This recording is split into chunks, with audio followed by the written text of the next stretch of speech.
하나님께서는 각 교회마다 세우신 목사를 통하여서 하나님의 모습을 드러내 주시는데요. 교회마다 하나님께서 보여주시는 그 하나님의 모습이 각각 다를 수밖에 없는 겁니다. 너무 크신 분이라 한 교회에서 그 하나님을 모두 드러낼 수는 없는 겁니다. 그래서 쉽게 표현을 하자면 여의도 순복음교회에 목사님이 설교하시는 그 목사님은 초대교회 때에 아직 이 교회가 무르익기 전 이제 시작 단계인 그 교회에게 쉽게 하나님을 보여주시는 겁니다. 이것이 복받은 자의 모습이다. 이렇게 보여주시는 겁니다. 그래서 세상의 복받은 자의 모습과 하늘의 복받은 자의 모습을 비슷하게 표현을 해 놓는 겁니다. 그러니 그 교회에 조영기 목사님께서 설교를 하실 때에 여러분들 요렇게 하시면 복 받습니다 하고 보여주시는 겁니다. 그런데 시작 때는 아직 무르익은 교회의 모습이 아니기 때문에 그 수준의 모습으로 보여야 성도들이 이해를 하는 겁니다. 지금의 눈으로 봤을 때에 조영기 목사님은 많이 부족합니다. 요렇게 생각을 해버리면은 그건 잘못된 생각이죠. 여러 가지 빈틈이 보일 수밖에 없습니다. 왜? 시작이니까요. 시작이니까 그렇게 시작을 해야지. 시작을 대학생들 강의하듯이 해버리면은 어떻게 이 한국 이 교회들이 부흥을 할 수 있겠습니까?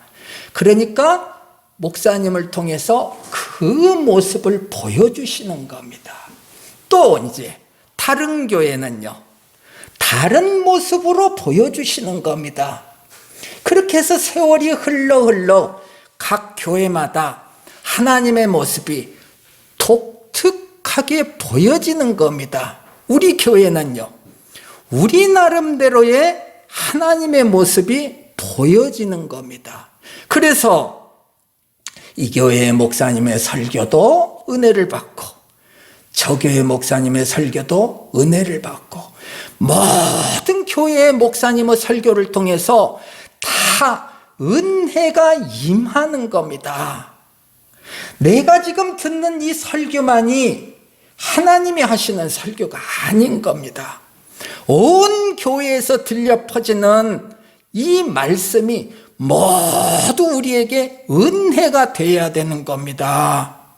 만약에 이 모든 말씀이 각각의 교회에서 들려지는 이 말씀이 은혜가 되지 않으면 지금 어떻게 된 상태입니까? 내가 선악과를 먹고 옳고 그름이 자꾸 내 안에서 분별이 되어지는 겁니다. 하나님은 그걸 원하시지 않습니다. 하나님의 세계에 올라가면 이 땅의 세계에서는 전혀 다른 상황이 펼쳐집니다. 어떤 상황이요? 선과 악이 구별이 되지 않는 겁니다. 어머니가 자식이 악한 일을 행했습니다. 그런데 어머니의 눈에는 그 자식이 악인의 모습으로 보이지 않는 겁니다. 놀랍습니다. 세상 사람들은요, 막 손가락질을 하면서 세상에 저렇게 나쁜 놈이 있을까? 라고 악인 취급을 하는데 어머니만큼은, 아버지만큼은 내 자식이 악인으로 보이지 않는 겁니다. 이 천국입니다. 이것이 천국의 모형이라는 겁니다. 똑같은 상황이 펼쳐졌는데 어떤 이들의 눈에는 악으로 보이지 않는 겁니다. 세상이 볼 때는 분명히 악인데 악으로 보이지 않는 거요.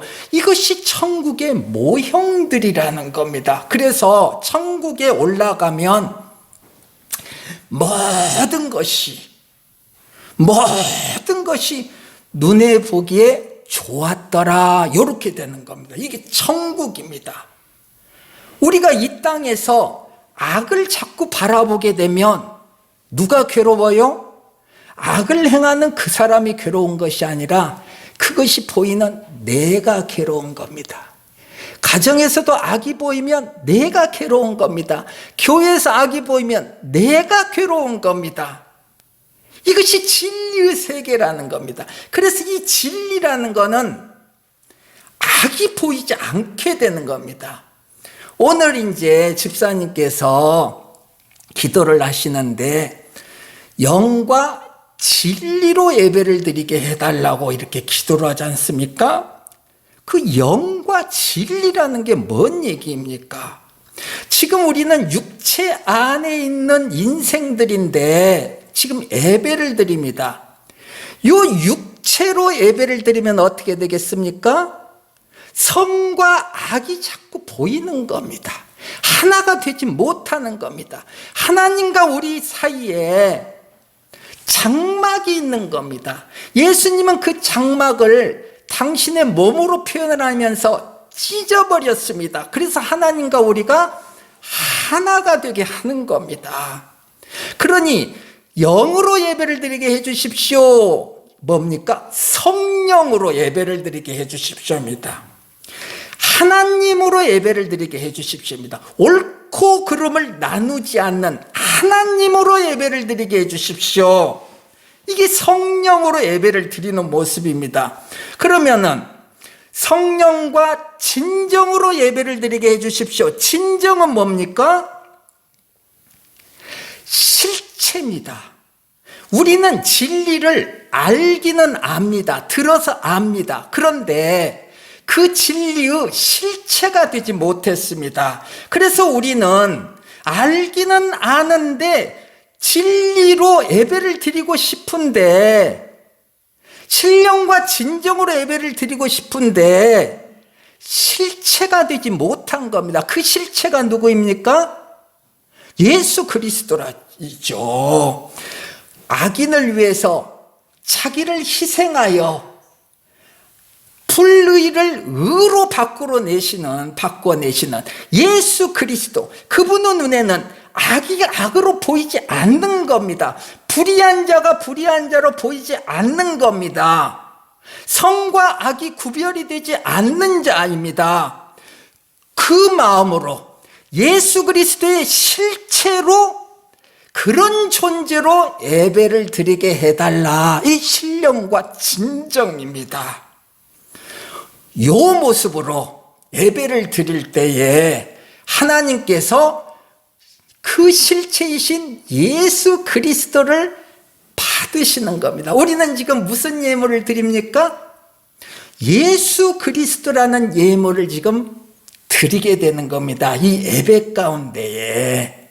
그래서 우리가 그 모습을 순서상에 넣어서 예물을 드리는데, 이 예배 가운데 드리는 이 예배가 무엇을 드리고 있느냐? 실체이신 예수 그리스도를 드리고 있다. 그럼 하나님이 받으시죠. 그 예배를. 자, 이해했죠? 어디서 이걸 쉽게 이해합니까? 어디서 이것을 쉽게 이야기합니다? 하나님이 여러분들에게 은혜를 주셔서 진리의 세계를 말씀을 통해서 맛보게 하시니까 이해가 되는 겁니다. 예배 가운데 예수 그리스도가 바쳐진다는 것이 무엇을 의미하는가? 신령과 진정의 예배를 드린다는 것이 무엇인가를 알게 되는 겁니다. 알게 된 것을 어떻게 해야 됩니까? 삶에서 이제 실체화를 시켜야죠. 예수 그리스도인 이 실체가 내 존재가 되도록 이제 삶 속에서 이제 살아내야죠. 그래서 우리는 어디서 만들어지는 겁니까? 이 교회에서 예배 드릴 때 만들어집니까? 아니요. 세상과 함께 싸우면서 만들어지는 겁니다. 이걸 잘 잘 이해하시면서 내가 세상 속에서 실체로 예수 그리스도라는 이 실체로 세상과 싸우면서 만들어지는 것이다 라는 것을 잘 기억하면서 오늘의 말씀을 이제 듣는 겁니다. 자, 전주에는 이제 어떤 말씀을 들었습니까? 마리아의 잉태에 대한 내용의 말씀을 들었습니다. 그런데 그녀의 삶에 지극히 높으신 이의 능력이 임한다고 그랬습니다. 그래서 그 능력으로요, 마리아는 잉태하여 아들을 낳게 된다. 이 말씀이었습니다. 우리도 마찬가지입니다. 지극히 높으신 이의 능력이 임하는 겁니다. 그 지극히 높으신 이의 능력이 뭡니까? 하나님의 능력이죠. 하나님의 능력이 우리에게 임하여 우리도 아들을 낳는 자가 된다. 그 말씀입니다. 그런데 오늘의 말씀은요, 우리에게 임한 그 지극히 높으신 이의 능력, 곧 하나님의 능력에 대한 것을 오늘 이제 말씀으로 여러분들에게 드립니다. 우리가 잘 아는 씨 뿌리는 비유가 있습니다. 다 잘 알고 계시죠? 농부이신 하나님이 우리 마음이라는 밭에다가 씨를 뿌리십니다. 예. 이 씨가 뭡니까? 우리가 잘 아는 하나님의 생명, 하나님의 생명이 우리 마음에 뿌려지는 겁니다. 자, 지극히 높으신 이의 능력, 하나님의 능력, 이 능력은 바로 이 생명에서 드러난다는 겁니다. 하나님이 뿌린 씨, 하나님의 생명이라는 거에서 드러나는데 어떻게 드러나느냐? 능력으로 드러난다. 자, 우리 마음에 이 생명이 임했습니다. 하나님이 뿌려준 이 씨라는 생명이 우리 마음에 임했습니다. 그래서 이 생명이 우리 안에서 이제 자라나는 겁니다. 죽어 있는 것과 같은 씨인데 이 생명이 죽은 것 같았는데 알고 보니까 이것이 지금 내 안에서 자라나는 겁니다. 그래서 자라나서 열매를 맺게 됩니다. 어떤 열매요? 생명이니까 생명의 열매를 맺는 거죠. 그래서 이 열매 맺는다라는 것을 성경이 의미하는 것은 뭐예요? 생명을 낳는다.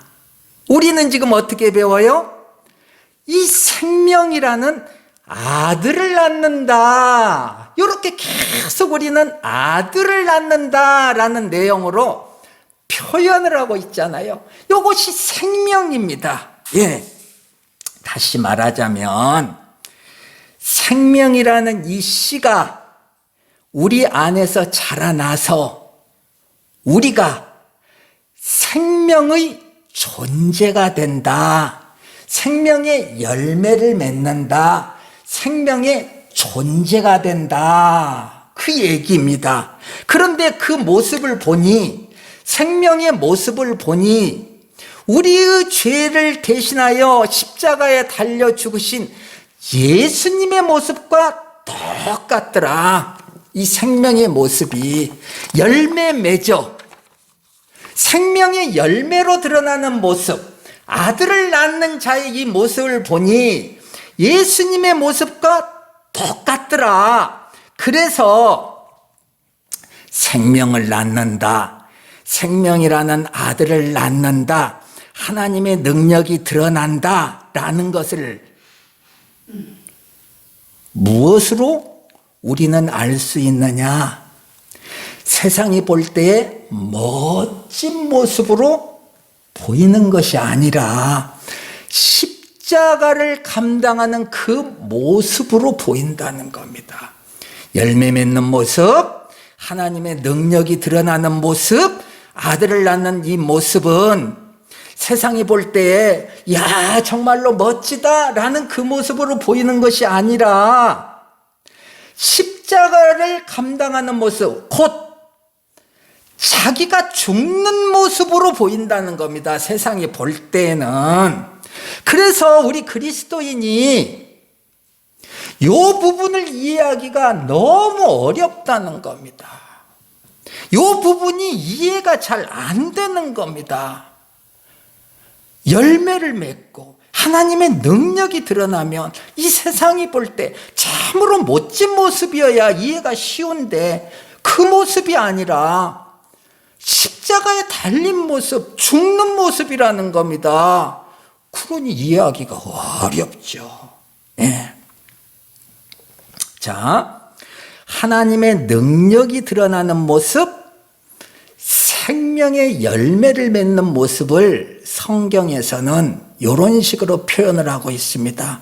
스데반이 유대인의 돌에 지금 맞습니다. 지금 죽기 직전입니다. 그런데 그 상황 속에서 돌을 던지는 그들을 원수로 생각하지 않는 겁니다. 그래서 하나님께 기도합니다. 하나님, 저들의 죄를 용서하여 주십시오.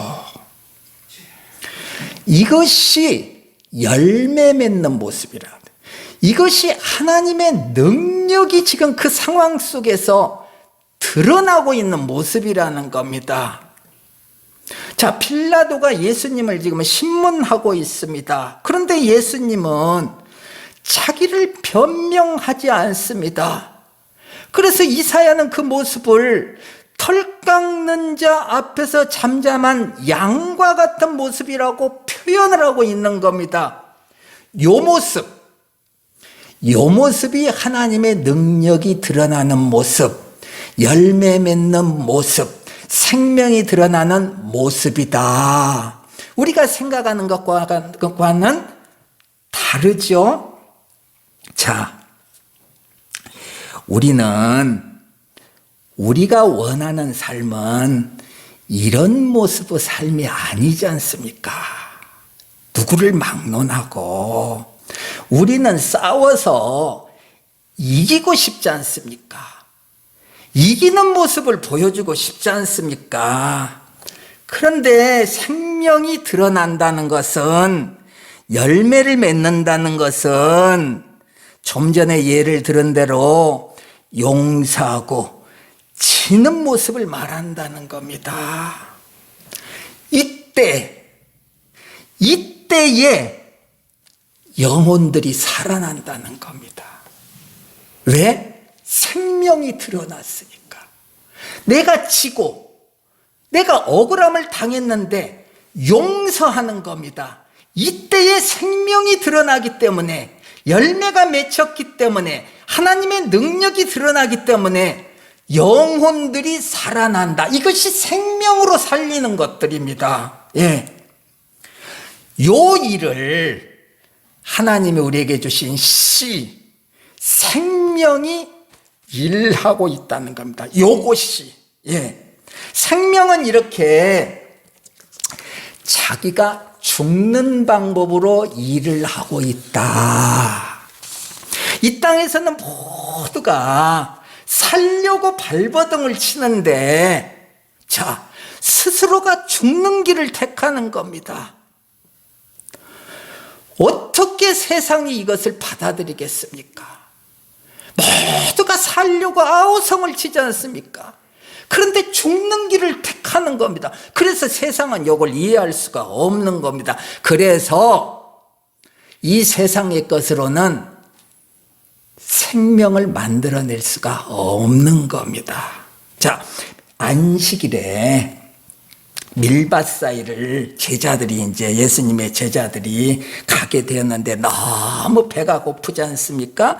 그래서 그 밀리삭을 잘라 먹습니다. 그 모습을 보고 율법을 가장 잘 지킨다는 바리새인들이, 이 땅에서 저 사람들보다 율법을 더 잘 지키는 사람은 없습니다 라는 말을 듣는 바리새인들이 예수님에게 항변하는 겁니다. 아유, 당신 제자들은 어떻게 저런 안식일에 못된 짓을 할 수가 있습니까? 지금 배가 고파서 죽을 지경인데, 그래서 먹어야 되는데, 먹어야 살게 되는데, 그런데 바리새인들의 지식으로는 그걸 이해하지 못하는 겁니다. 절대 먹으면 안 됩니다. 왜? 안식일이니까. 안식일이니까 절대 그런 행동을 하면 안 되는 겁니다. 세상을 살려낼 수 없는 겁니다. 세상에서 가장 가치 있는 율법인데 그 율법을 가장 잘 지키는 바리새인이 그 정도라는 거죠. 그러니 결코 이 세상은 생명을 만들어낼 수가 없는 겁니다. 이제 오늘 본문에 예수님이 그런 세상, 도무지 생명을 만들어낼 수 없는 그 세상에 생명으로 지금 오시는 장면입니다. 생명으로 지금 오십니다. 엄마 뱃속에 담겨서 생명으로 지금 오는 겁니다. 그러니 그 생명이 보이는 자들은 얼마나 기쁘겠습니까? 그래서 환호하는 거죠. 그래서 오늘 본문에 엘리사벳이 그 생명을 보고, 오시는 생명을 보고 환호하는 모습이 지금 기록이 되어 있는 겁니다. 그 엘리사벳의 눈에 성령이 임해서 생명을 지금 보게 되는 거 아닙니까? 그러니 그 생명을 보고 지금 즐거워하는 겁니다. 예, 우리가 마찬가지입니다. 우리가 지금 이 모습이죠. 성령이 주어져 있기에 생명으로 오시는 예수 그리스도를 알아보고 기뻐하는 거 아닙니까? 이것을 볼 수 없는 자는요, 오시는 예수 그리스도를 기뻐할 하등의 이유가 없죠. 그것이 보이니까 기뻐하는 겁니다. 그 생명이. 우리가 그것이 보이니까 기뻐하는 겁니다. 그래서 엘리사벳이 성령의 충만함을 받아서 큰 소리로 외친다. 이렇게 이제 기록이 되어 있습니다. 42절입니다. 큰 소리로 불러 이르되 여자 중에 네가 복이 있으며 내 태중의 아이도 복이 있도다. 자, 복 있는 여자라고 불리는 이 여자가 누구입니까? 우리죠. 지금 우리죠. 생명을 보면서 기뻐하는 엘리사벳이 우리잖아요. 우리도 생명이 보이니까. 그런데 동일하게 복 있는 이자라고 불리는 우리들, 마리아 같다는 겁니다. 왜요? 마리아의 태중에 생명이신 예수가 잉태되어 있습니다. 동일하게 우리 안에도 예수가 성령으로 잉태되어 있습니다. 그러니까 이 복된 여자 마리아, 요 마리아가 우리라는 겁니다. 엘리사벳도 우리를 대표하고 있는 분이고 마리아도 우리를 대표하고 있는 분이죠. 여러분들, 그리스도인이라는 것이 어떤 존재인가를 알아야 됩니다. 우리의 정체성을 잘 알고 있어야 됩니다. 우리는요, 하나님을 잉태하고 있는 자들입니다. 창조주 하나님을 지금 우리 안에 잉태하고 있는 자들이 우리 그리스도인입니다. 그래서 우리 안에 있는 그 하나님으로 인하여서 생명이 점점 자라가고 있는 그런 존재라는 겁니다. 우리라는 존재가. 그래서 우리가 잘 알다시피 하나님도 생명, 우리도 생명이 되는 겁니다. 내가 하나님인지 하나님이 나인지 구분할 수 없을 정도로 서로가 점점 더 하나가 되어가는 겁니다. 이것을 요한복음에서 어떻게 설명합니까? 하나님이라는 나무에 달려있는 가지로 설명하지 않습니까? 우리는 가지, 하나님은 나무. 그런데 본이 나무입니다. 동일한 나무입니다. 하나님과 우리가 구별이 되지 않습니다. 예. 교회의 머리 되시는 예수 그리스도와 교회인 우리가 하나가 되는 겁니다. 하나입니다. 예. 얼마나 멋지냐고요. 우리라는 존재는 이런 존재라는 겁니다. 성경이 지금 우리에게 너희들이 누군 줄 아느냐? 십자가에 못 박히신 예수 그리스도로 인하여 새롭게 탄생된 너희들은 어떤 존재인지 너희들 지금 알고 있냐? 하나님과 지금 동일한 자다. 구별이 안 될 정도다. 요렇게 지금 우리에게 말씀하고 계시는 겁니다. 그런데 요렇게 멋진 우리를 세상이 보니, 세상의 눈으로 보니 형편없는 겁니다. 볼품이 없는 겁니다. 왜요? 죽는 모습으로 보이니까요.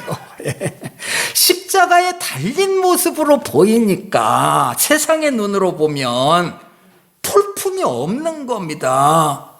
그래서 예수 그리스도도 볼품이 없게 보이니까, 그분은 하나님인데 볼품 없게 보이니까 매달아 죽여버리는 겁니다. 동일하게 우리도 하나님과 동일한데 볼품 없게 보이는 겁니다, 지금. 그런데 이 모습이 어떤 모습이냐? 생명이 있는 자의 모습이다. 성경이라는 건 참으로 대단한 내용입니다. 44절입니다. 보라, 내 문안하는 소리가 내 귀에 들릴 때에 아이가 내 복중에서 기쁨으로 뛰놀았도다. 하나님의 생명을 잉태하고 있는 마리아가 엘리사벳에게 지금 문안을 하는데, 엘리사벳 뱃속 안에 있는 아이가 기쁨으로 지금 막 뛰어노는 겁니다. 예, 엘리사벳 안에 있는 이 아이가 기쁨으로 막 뛰어놉니다. 너무 좋습니다. 얼마나 멋진 모습입니까? 누가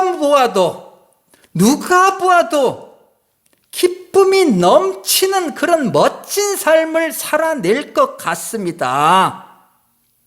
그런데요, 아니라는 겁니다. 그 결과를 보니까요, 그 엘리사벳의 복중에서 기뻐하며 뛰어놀던 그 아이는 자라서 목베임을 당하는 겁니다. 예. 자, 마리아의 복중에 있던 그 아이는요, 그 아이에게, 엘리사벳의 복중에 있는 그 아이에게 그 기쁨을 주었던 마리아 안에 있는 그 아이는 나중에 보니 자라서 십자가에 매달리는 겁니다. 요겁니다, 여러분들. 어떻게 이해할 수 있겠습니까? 세상이 이해 못하는 겁니다. 하늘에서 누리는 이 기쁨과 땅에서 누리는 이 기쁨은 이렇게 전혀 다른 겁니다. 지금 분명히 기뻐서 폭중에서 뛰어놀았는데 가장 처참한 모습인 겁니다. 나중에 보니까 요렇게 극명하게 하늘의 기쁨과 세상의 기쁨은 다른 겁니다. 그래서 성경이 우리들에게 말합니다. 얘들아, 너희들은 세상의 가치로 사는 자들이 아니다. 세상의 가치로 살면 이 땅의 것이 기쁘지. 그런데 그 복중에 있는 아이들은 무엇을 기뻐하였지? 하늘의 가치로 기뻐하였다, 이겁니다. 자, 예수를 믿으면서 예수를 믿는 우리들이 이 세상에서 기쁨을 누리려고 하면 어떻게 되겠습니까? 세상의 기쁨을 누리려고 하면 어떻게 되겠습니까? 세상에서 칭찬받는 자가 되려고 하면 어떻게 되겠습니까? 하늘의 것으로 칭찬을 받아야죠. 하늘의 것으로 기쁨을 누려야죠. 그렇죠? 우리는 하늘의 기쁨을 추구하는 자들입니다. 그럼 어떤 삶을 살게 되죠? 죽는 삶을 사는 겁니다. 그런데 이런 죽는 삶이 하나님의 생명이 담겨 있는 삶입니다.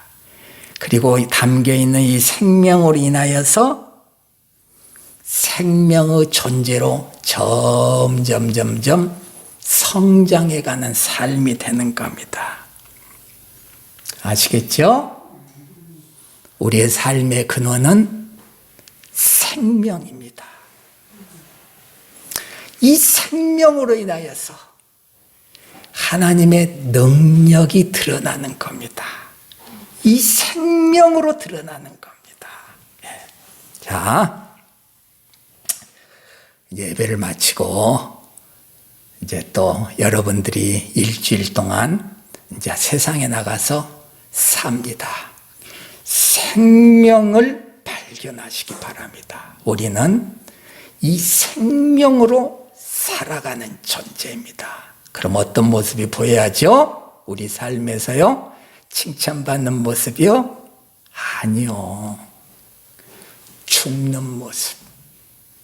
십자가에 달리는 모습으로 드러나야죠. 자, 여러분들 일주일 동안 여러분들의 가정에서 그리고 여러분들의 친구분들과 어쨌든 동네에서 몇 번이나 십자가에 달리시겠습니까?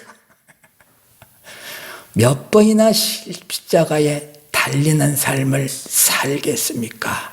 한번 일주일 동안 꼽아 보십시오. 다음 주에 이제 예배 드리러 왔을 때 나는 열심히 노력해서 한 10번쯤 십자가에 달렸다.